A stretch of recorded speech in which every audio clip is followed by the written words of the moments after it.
তোমাকে কতবার বলবো আমাকে না বলে বাড়ির বাইরে যাবে না? তাও কেন গেলে বলো? ধমকে উঠল উচ্ছ্বাস। রোদসী ভয় পেল। তাতার চেহারা দেখে আন্দাজ করতে পারল উচ্ছ্বাস। রোদসী চুপচাপ দাঁড়িয়েছিল উচ্ছ্বাসের সামনে, কিছু বলার সাহস পেল না। ওকে ধমকিয়ে কিছু সময় কাউচের উপর বসে ওকে পর্যবেক্ষণ করে সেখান থেকে উঠে ওয়াশরুমে চলে যায়। তার মাথা ঠান্ডা রাখতে হবে। রোদসীকে বাসায় না পেয়ে মাথা ঠিক ছিল না। কেন যে এমন হয় উচ্ছ্বাস বোঝে না। উচ্ছ্বাস চলে যাওয়ার পর রোদসী হাঁপ ছাড়ে। প্রচুর ভয় পেয়েছে, তবুও কিছু বলেনি। সে জানে যত কথা বলবে তত কথা বাড়বে। রোদসী নিজেকে সামলে কিচেনে যায়। মেয়েডরা রাতে রান্না করছে। রোদসী রান্না করা খাবারগুলো খেয়ে আবার রুমে চলে আসে। এসে দেখে উচ্ছ্বাস চুপচাপ বারান্দায় দাঁড়িয়ে সিগারেট ফুঁকছে। রোদসী কিছু না বলে বিছানায় চুপটি করে বসলো। উচ্ছ্বাস প্রথমেই টের পেয়েছে রোদসী রুমে এসেছে, তাই সে সিগারেট ফেলে রুমে এসে রোদসীর কোলের উপর মাথা রেখে শুয়ে পড়ে।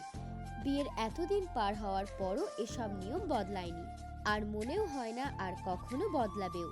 মাঝে মাঝে রোদসীর এই জীবন বিষাক্ত লাগে, তবুও কিছু বলে না। উচ্ছ্বাসের সাথে তার প্রথম দেখা হয় রোদসীর কাজিন রেদওয়ান ভাইয়ের বিয়েতে। উচ্ছ্বাস রোদসীর কাজিনের বন্ধু, তবে ওদের পরিচয় খুব সুখকর ছিল না।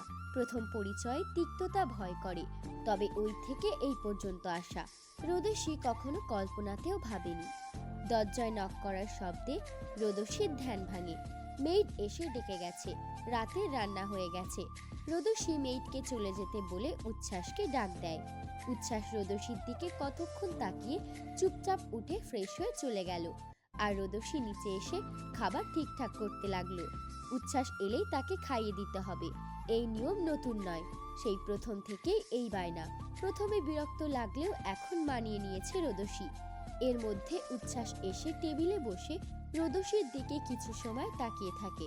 রোদসীকে অন্যমনস্ক লাগছিল, তাই সে রোদসীকে জিজ্ঞেস করে, কি হয়েছে রোদ?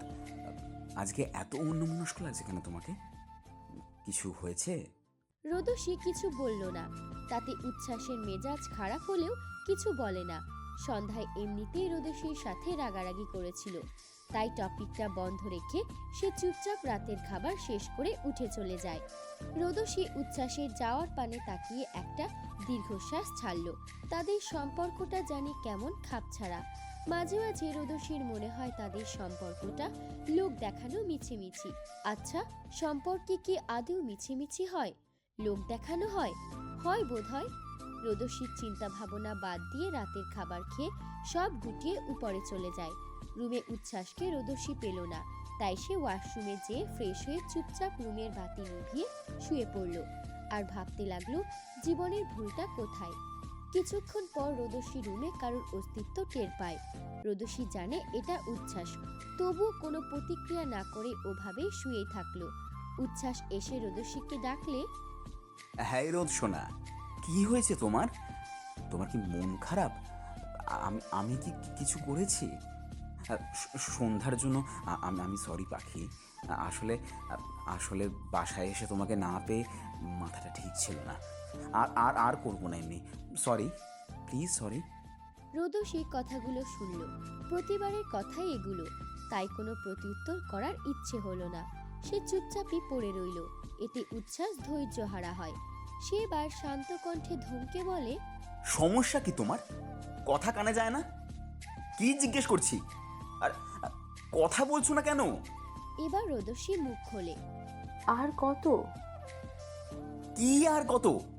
এই যে আপনি বোঝেন না। না, তাই তো তোমায় জিজ্ঞেস করছি। দেখো রোদ, আমি আমি জানি তুমি আমাকে ভালোবাসো না, তাই বলে কি চেষ্টাও করা যায় না?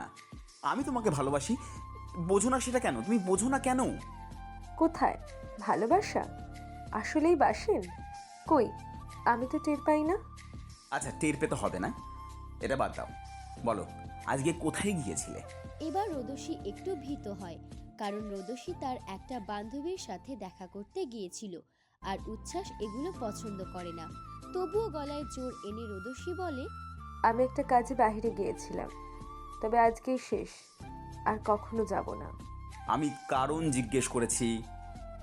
রোদসী কতক্ষণ সময় নেয়, তারপর বলে, আমার ভার্সিটি ফ্রেন্ডকে মনে আছে? আলো ওর নাম। আপনি হয়তো ওকে দেখেছিলেন। তো আসলে ও অসুস্থ, হসপিটালে ভর্তি। ওকে দেখতে গিয়েছিলাম। আমার কাছে অনুমতি নেওয়ার প্রয়োজন মনে করনি, তাই না? আচ্ছা আচ্ছা, তুমি কি চাও না আমরা ভালো থাকি? আমরা খারাপ কোথায় আছি? আমাকে আমাকে তুমি সময় দাও না, কিন্তু কেন? উচ্ছ্বাসের মুখে এই কথা শুনে রোদসীর তাজ্জব হয়ে যায়। উচ্ছ্বাসকে সে সময় দেয় না। অদ্ভুত, রোদসী উত্তর দেয়, এটা কেমন কথা? আমি তো আপনার সাথেই থাকি, তাহলে সময় দেই না, এটা কেমন কথা হলো? উচ্ছ্বাস জবাব না দিয়ে রোদসীকে জড়িয়ে ধরে ঘুমিয়ে পড়ে। রোদসী হাঁপ ছাড়ে। আপাতত উচ্ছ্বাসকে শান্ত করা গেল। রোদসী এই ছেলেকে ভয় পায়। দিন দিন কেমন পজিটিভ হয়ে যাচ্ছে। কোথাও যেতে পারে না, কারোর সাথে কথা বলতে দেয় না। একে জীবন বলে? সকালে রোদসীর ঘুম ভাঙে একটু বেলা করে। তবে রুমে উচ্ছ্বাসকে পেল না। সে উঠে একটা শাড়ি নিয়ে ওয়াশরুমে চলে যায়। ওয়াশরুম থেকে বের হয়ে দেখলো উচ্ছ্বাস এসে রেডি হচ্ছে। তার চুল মুছতে মুছতে রোদসী উচ্ছ্বাসকে জিজ্ঞেস করে কোথায় যাবে। উচ্ছ্বাস জানায় আজকে ইম্পর্টেন্ট মিটিং আছে। রোদসী ও বলে আর কিছু না বলে নিচে চলে আসে। সকালে নাস্তা করে উচ্ছ্বাস অফিসে চলে যায়। রোদসী বাসায় একা পড়ে যায়। এমন একা থাকতে রোদসীর ভালো লাগে না। রোদসীর বাবার বাড়ি অনেক বড়। এক কথায় বলতে গেলে যৌথ পরিবার বলা যেতে পারে। যৌথ পরিবারে বড় হয়ে হঠাৎ এমন একা থাকা অনেক কষ্টকর হয় রোদসীর জন্য। তবে উচ্ছ্বাস বেশি মানুষ পছন্দ করে না। উচ্ছ্বাসের জন্মের পর তার মা মারা যায়। ওকে যখন স্কুলে ভর্তি করানো হয় তখন অবশ্য উচ্ছ্বাস ছোটই ছিল। ও হোস্টেলেই থেকেছে। পরে ভার্সিটিতে পড়াকালীন একা থাকা শুরু করে। ওদের বাবার বাড়ির আত্মীয়দের থেকে এভাবেই একা থাকা শুরু করে। বিকালে রোদসী ছাদে আসে। প্রায় একা একা লাগছে রোদসীর। বই অথবা ছাদে এসে ঘোরাঘুরি করে। ছাদটা রোদসীর ভীষণ পছন্দ হয়েছে। হরেক রকমের ফুল গাছের পাশে একটা দোলনা। মাগরিবের সময় উচ্ছ্বাস বাসায় আসে। তবে রোদসীকে দরজা না খুলে দেওয়ায় রাগ লাগে। সে সরাসরি রুমে এসে রোদসীকে খোঁজ করে, কিন্তু ওয়াশরুম বা বারান্দায় কোথায় না পেয়ে আবারও মাথা গরম হয়ে যায়। ডাকাডাকি করে, তবুও রোদসীর কোনো সাড়া পায় না। উচ্ছ্বাসের চিন্তা হয়। তবে চিন্তা বাদ দিয়ে মেয়েটকে জিজ্ঞাসা করে। মেয়েট বলে যায় রোদসী বিকেলে ছাদে গেছে, এখনো নিচে নামেনি। উচ্ছ্বাস চিন্তামুক্ত হয় ঠিকই, কিন্তু মাথা থেকে রাগ নামে না। সে উঠে ছাদে চলে আসে। এসে দেখে রোদসী দোলনায় ঘুমিয়ে পড়েছে। উচ্ছ্বাস রোদসীকে আর ডাকে না। চুপচাপ রোদসীর পায়ের কাছে বসে ওকে দেখতে থাকে। কত যুদ্ধ করে এই মেয়েকে পেয়েছে, অনেক কষ্ট, কিন্তু তার রোদ তাকে কেন বোঝে না। সবসময় কেমন গোমরা হয়ে বসে থাকে। সে তো এই রোদের প্রেমে পড়েনি, মুগ্ধ হয়নি। সে ভালোবেসেছিল রোদের চঞ্চলতাকে। তাহলে সেই চঞ্চলতা কই হারিয়ে গেল? ভয় হতে লাগলো উচ্ছ্বাসের। ভাবতে থাকে, রোদ কি তাকে ভালোবাসে না? তাহলে তার সাথে ঠিকমতো কথা বলে না কেন, হাসে না ঠিকমতো, চঞ্চলতাও প্রকাশ করে না যেমনটা সে বিয়ের আগে করত। পায়ে কারো ছোঁয়া পেয়ে রোদসীর ঘুম ভেঙে গেল। তাকিয়ে দেখে পায়ের দিকটায় উচ্ছ্বাস বসে আছে। রোদসী ধরফর করে উঠে বসে।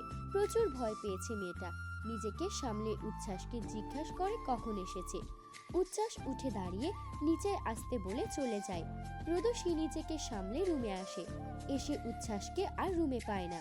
রোদসী বিছানা গুছিয়ে বারান্দায় গিয়ে দাঁড়ায়। আর তখনই একটা শক্তপোক্ত হাত পিছন থেকে জড়িয়ে ধরে।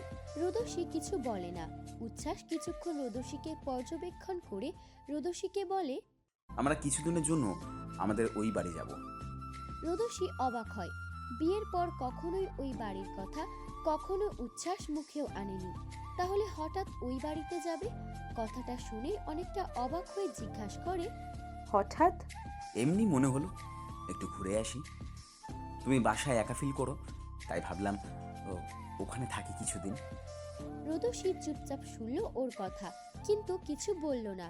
সকাল সকাল উঠে ও সবকিছু গুছিয়ে নিতে শুরু করে। তারা একটু পরেই বাড়ির উদ্দেশ্যে রওনা দেবে।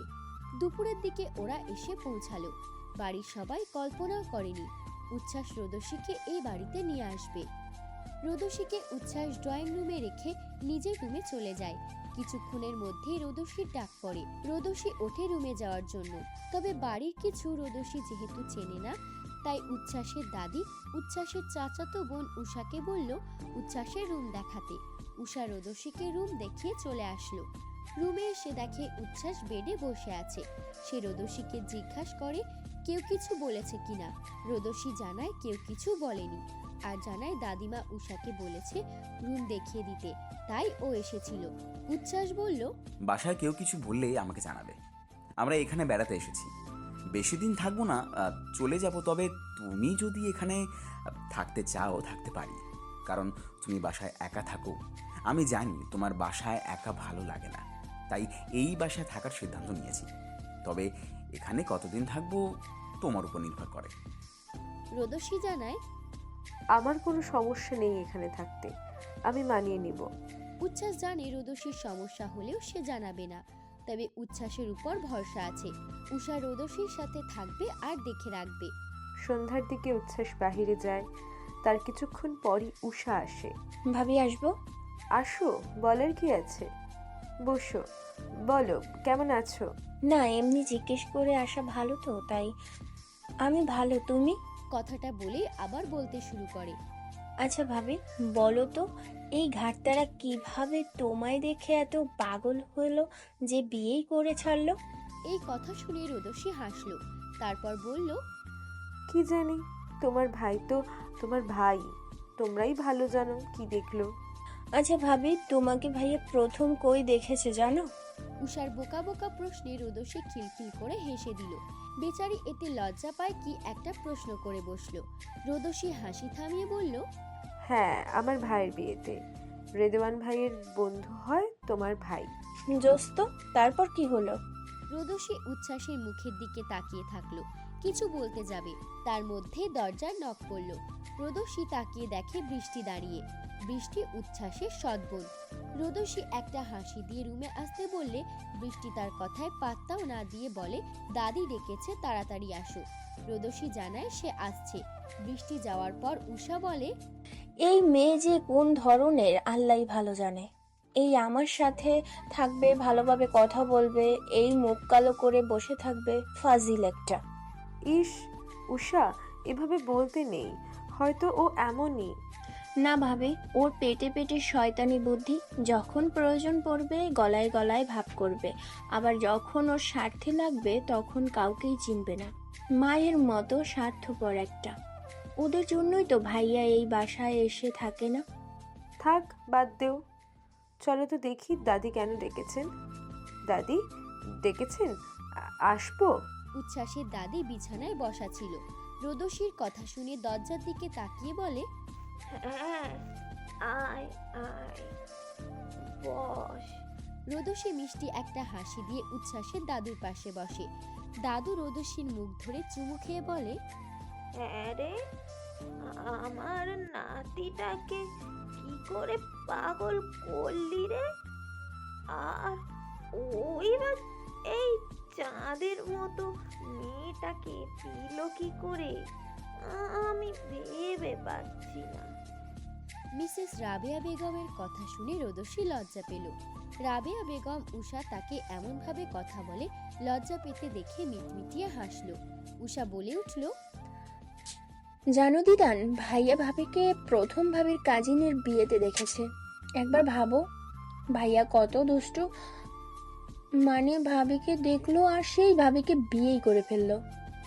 রাবেয়া বেগম বলে, আমার দাদু ভাই হীরা চেনে, তাই তো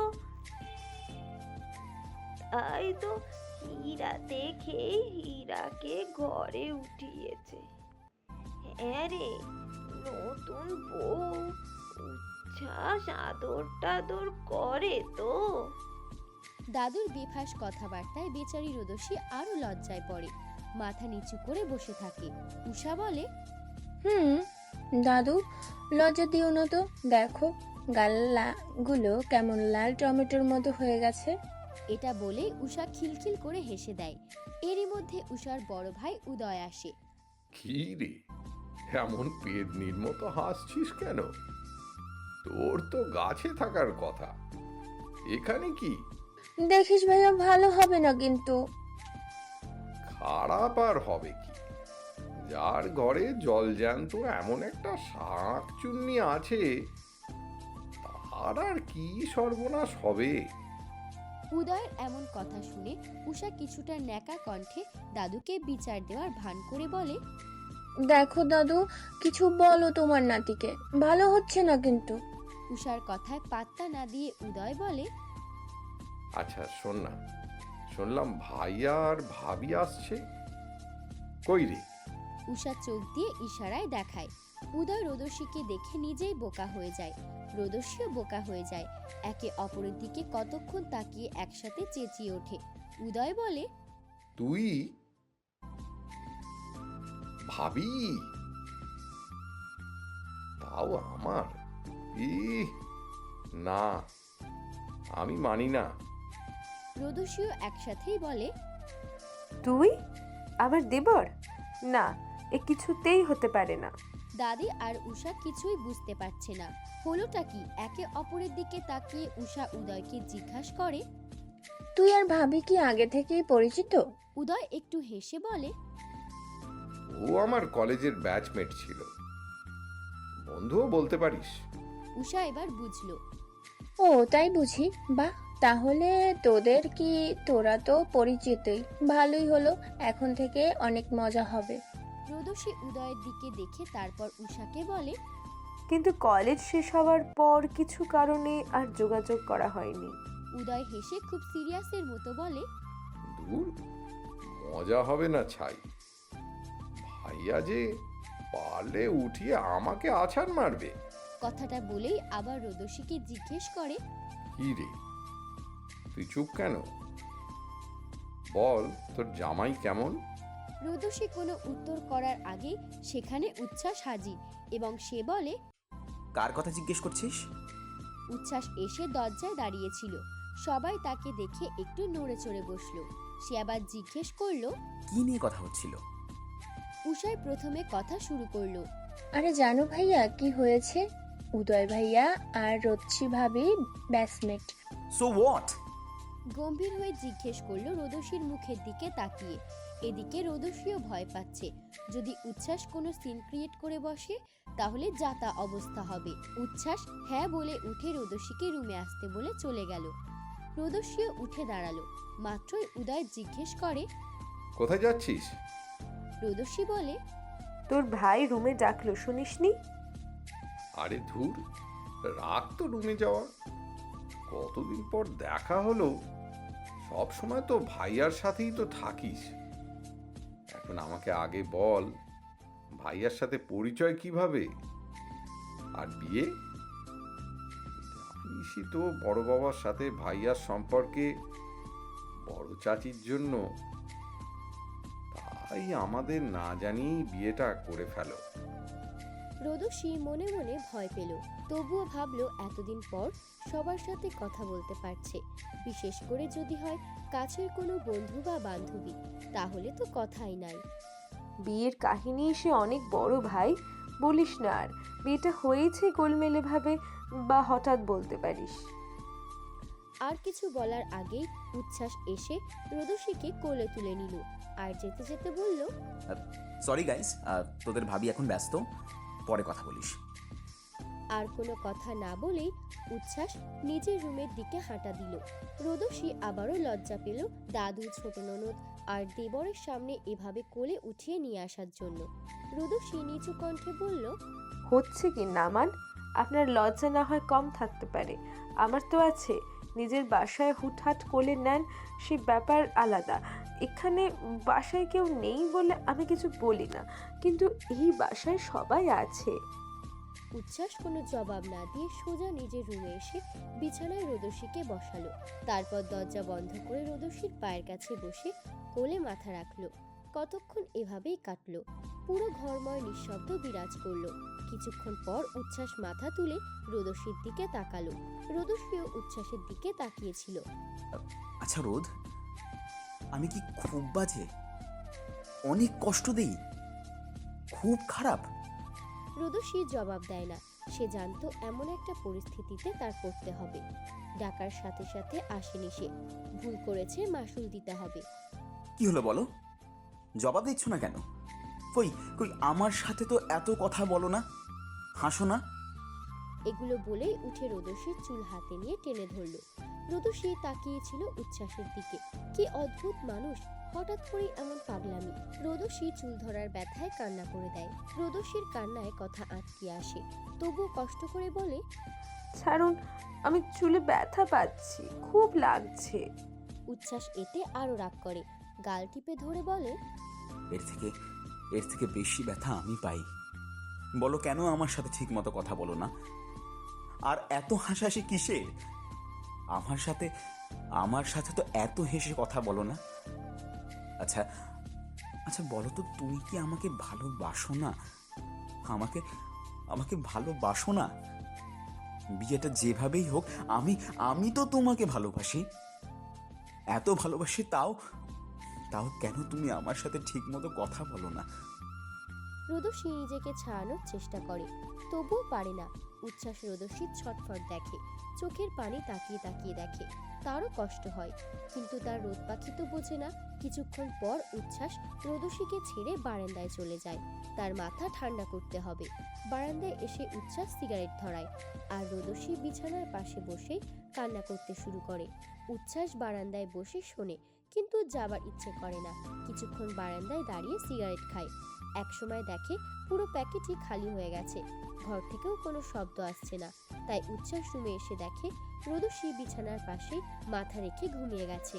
উচ্ছ্বাস রোদসীকে কোলে তুলে বিছানায় শুইয়ে দেয়। তারপর নিচ থেকে খাবার নিয়ে এসে টেবিলে রেখে রোদসীর পাশে রোদসীকে জড়িয়ে ধরে ঘুমিয়ে যায়।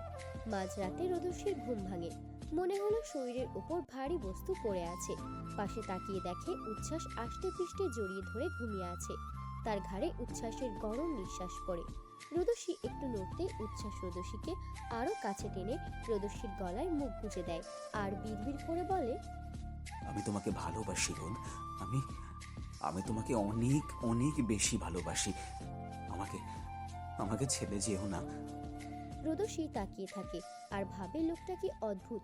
কে বলবে রাতে সে রাগারাগি করেছে, এখন কি সুন্দর শান্তিতে জড়িয়ে ধরে ঘুমাচ্ছে। এসব ভাবতে ভাবতে আবারও ঘুমিয়ে পড়ে রোদসী। মিষ্টি রোদ, সুন্দর সকাল, পাখির ডাক আশেপাশে মুখরিত করে আছে। আসলে পৃথিবীটা সুন্দর, কিন্তু আমরা কখনো উপলব্ধি করতে পারি, আবার কখনো পারি না। আমরা সবসময় নিজেদের হতাশা নিয়েই থাকি, কখনো ওই দুঃখটুকু সরিয়ে ভালোর দিকে আগাতে পারি না। বারান্দায় দাঁড়িয়ে রোদসী আশেপাশে দেখছিল। রোদসী অনেক বাউন্ডুলে ভবঘুরে মেয়ে। বিয়ের আগে পর্যন্ত পুরো বাড়ি মাথায় করে রাখত, যখন যেটা ইচ্ছা করত। বাড়ির বড় মেয়ে কিনা, কিন্তু উচ্ছ্বাস এগুলো পছন্দ করে না। সে পারলে রোদসীকে লুকিয়ে রাখত। ভাবি, রোদসী দরজায় তাকিয়ে দেখে বৃষ্টি দাঁড়িয়ে আছে। রোদসী জিজ্ঞাসা করে কিছু বলবে কিনা।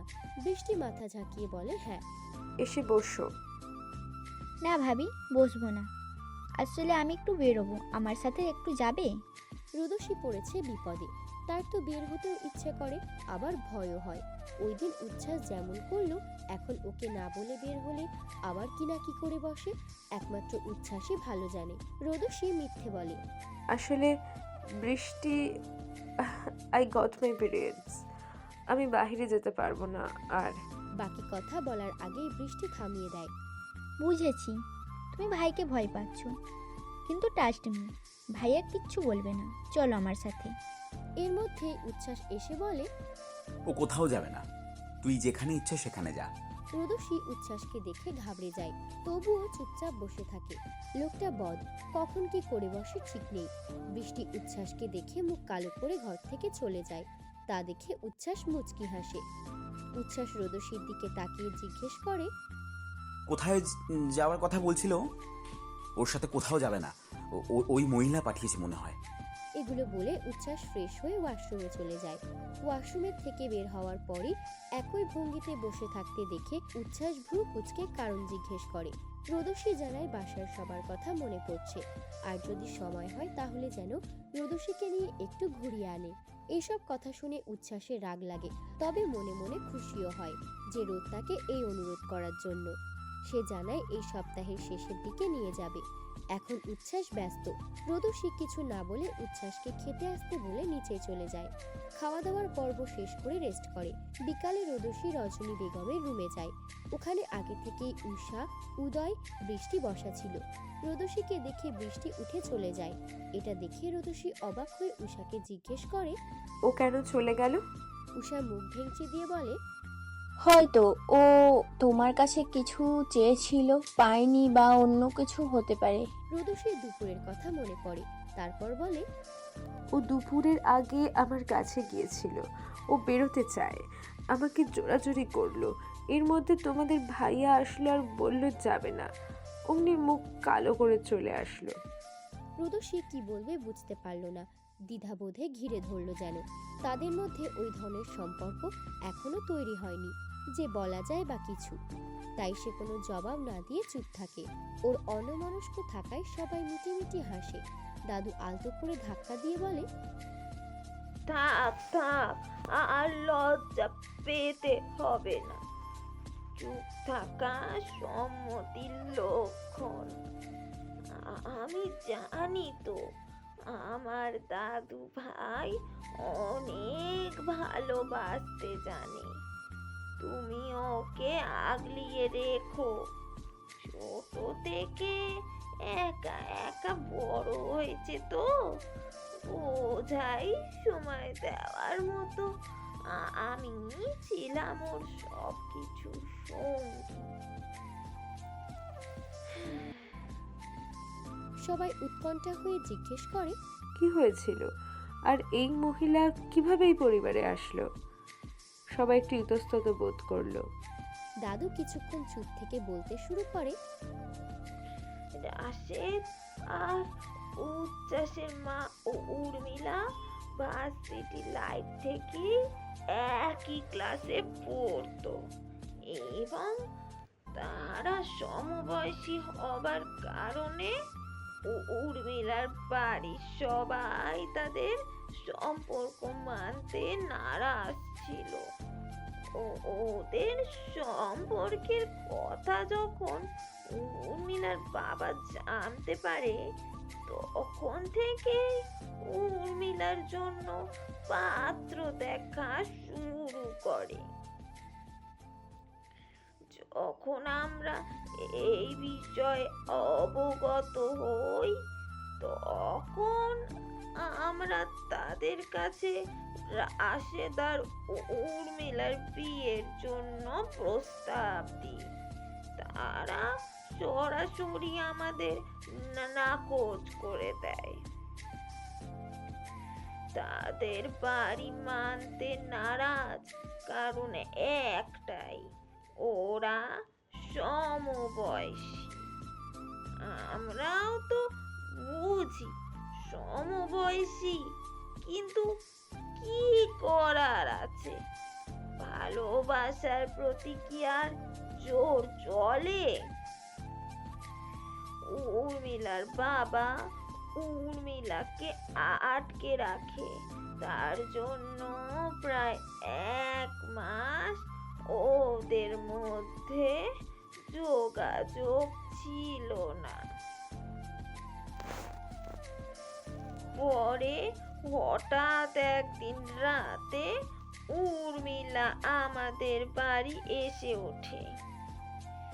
ওকে দেখে আমরা সবাই অবাক হই, কারণ যেভাবে আমরা উর্মিলাকে দেখেছি, কিন্তু ওই দিন ওকে অনেক অসুস্থ দেখাচ্ছিল। ওর থেকে আমরা জানতে পারি ও পালিয়ে এসেছে, আর ওর ছোট ভাবি ওকে সাহায্য করেছে। আমরা তখনই বুঝেছিলাম ওর আশা নিয়ে ঝামেলা হবে, তাই আগে পরে না ভেবে ছেলের ভালো থাকার জন্য ওই রাতেই ওদের বিয়ে পড়িয়ে দিই। আমি মা হিসেবে বড্ড স্বার্থপর ছিলাম।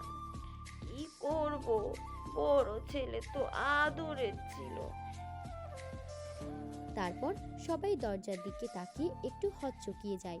ওখানে হাত ভাঁজ করে মনোযোগী শ্রোতার মতো উচ্ছ্বাস দাঁড়িয়েছিল। ওকে দেখে মিসেস রজনী বেগম একটু ইতস্তত বোধ করে, কারণ এইসবের কোনো কিছুই উচ্ছ্বাস জানে না। অবশ্য ও কখনো জানতেও চায়নি, তাই বলাও হয়নি। কি হলো দিদুন, বলো তারপর কি হলো? উষা জিজ্ঞেস করে। হ্যাঁ দাদু, বলো এরপর কি হয়েছে? এবার উদয় বলতে শুরু করে। এবার দাদু আবার বলতে শুরু করলেন। পরের দিন সকালে উর্মিলাদের বাড়ি থেকে লোক এসে অনেক ঝামেলা করে। তবে উর্মিলা এক কথায় বলেছে এখান থেকেও এক পাও কোথাও যাবে না।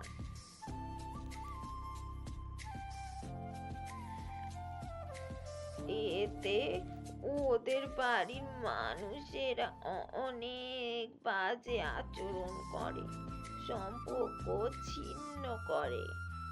এতে উর্মিলা কষ্ট পেলেও কিন্তু চুপচাপ মেনে নেয়, কারণ এই সব কিছুর জন্য ও নিজেকে দায়ী মনে করতো। এভাবেই দিন কাটতে লাগলো। ও আগের কথা ভুলে নতুন করে নিজেকে গড়তে লাগলো। পড়াশোনাও কমপ্লিট করলো। তবে বলে না, সুখের দিন বেশি দিন থাকে না। এমনই রাশেদ আর উর্মিলার মধ্যে একটু একটু করে কথা কাটাকাটি, রাগারাগি দিনকে দিন বাড়তে লাগলো। আমি বললাম, হয়তো নজর পড়েছে, এক কাজ করো, বাচ্চা নাও, সব আস্তে আস্তে ঠিক হয়ে যাবে। জানি না কেন যে এই পরামর্শ দিলাম। এটাই ছিল আমাদের জীবনের সব থেকে বাজে সিদ্ধান্ত। 5 মাস ভালো থাকাকালীন ওটা মিসক্যারেজ হয়ে যায়। উর্মিলা পাগল প্রায় তখন। প্রথম বাচ্চা, কি করবে না করবে অনেক ডাক্তার দেখালাম, সবাই জানালো 3 মাস পর থেকে আবার চেষ্টা করতে। আর যে ওষুধ দিয়েছে সেগুলো ঠিক মাস মতো খেতে। এভাবেই দেখতে দেখতে 4 মাসের মাথায় আবার কনসিভ করলো। তবে প্রথমবারের এত দখলের কারণে শরীর তখনও ঠিক মতো ভালো হয়ে ওঠেনি।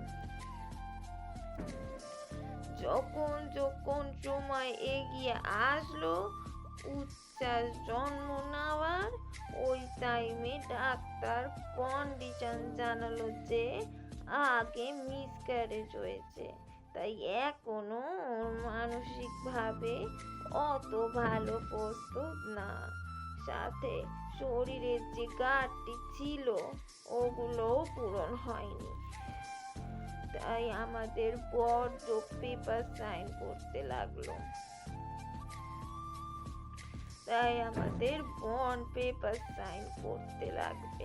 সেদিন রাশেদ উর্মিলাকে পাবে না জেনে যেমন কেঁদেছিল, ঠিক ওই রকম পাগলামি করে আমার বুকে পাথর চেপে সাইন করি। ওনারা আগেই জানিয়ে রাখে, হয় বাচ্চা বাঁচবে নয়তো মা। আমাদের সব ভরসা শেষ করে উচ্ছ্বাস আসলো ঠিকই, কিন্তু উর্মিলা আসলো না। রাশেদ পাগলের মতো হয়ে গেল। আমি কোনটা সামলাবো? উচ্ছ্বাস যে নাকি রাশেদকে বুঝে উঠতে পারছিলাম না। এদিকে প্রেগনেন্সির সময় অনেক মানসিক সমস্যা দেখার সাথে সাথে ওর অসুস্থতার জন্য যে ওষুধগুলো উর্মিলা নিয়েছিল তার প্রভাব পড়ে উচ্ছ্বাসের ওপর। আমরা পাগল প্রায় ওর ওপর, মরার ওপর খাবার ছিল ব্যবসায় লস খেয়ে। রাশেদের আব্বা এদিকে উর্মিলাদের বাড়ি থেকেও আমাদের নামে কেস ফাইল করেছিল, কি থেকে কি বোঝার আগেই রাশেদের আব্বা স্ট্রোক করেন এবং 1 সপ্তাহ পর মারা যান।